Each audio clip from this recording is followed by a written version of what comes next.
Hey, welcome back. Today's video is about rear bags in F-Class. I get questions all the time about where I got my mat with a hole in it. And, well, I'm sorry to say I made that one myself.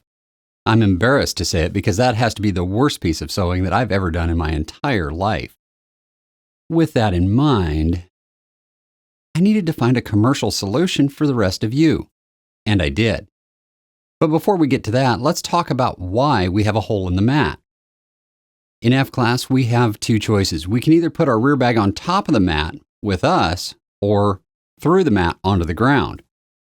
Well, I've tried it both ways, and honestly, I like how the performance works out with the mat not under the bag. If I shift around, it doesn't shift the point of aim at all, and I really have a lot more freedom to flop around on the ground like a fish if I care to. Now, I'm trying not to do that, but sometimes you move around. With that in mind, having a mat with a hole in it has its own set of limitations.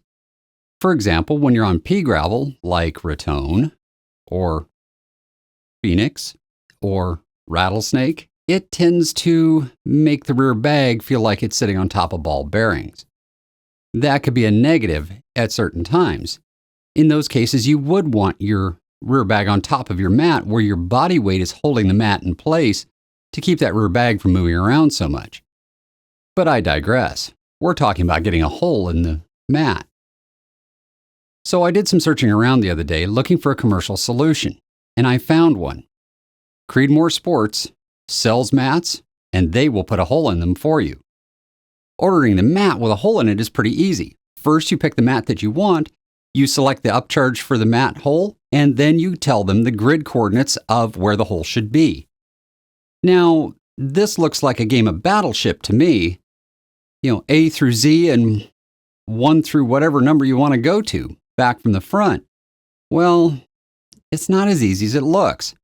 Even I managed to goof it up.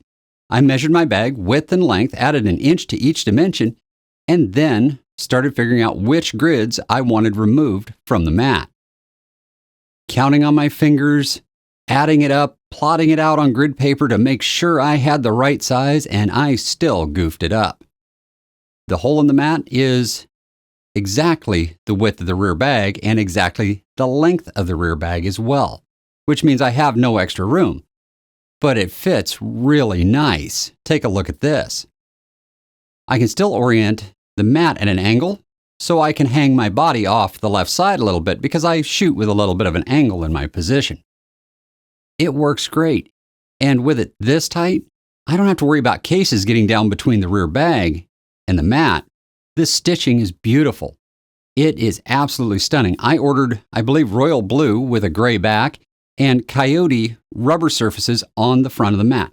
The reason I ordered the coyote is it's the lightest color that they make.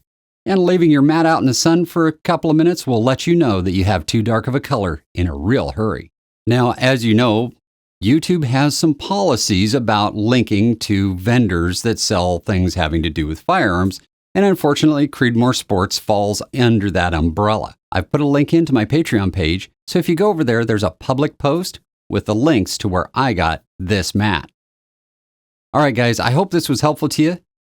If you're looking for a mat, make sure that you measure twice, maybe even 3 times, and try to cut the hole just a little bit on the big side. That binding around the edge of the hole does take up some space that I didn't anticipate. Until next time, stay safe, shoot straight. Get yourself a mat that makes you happy, and I'll see you on the line.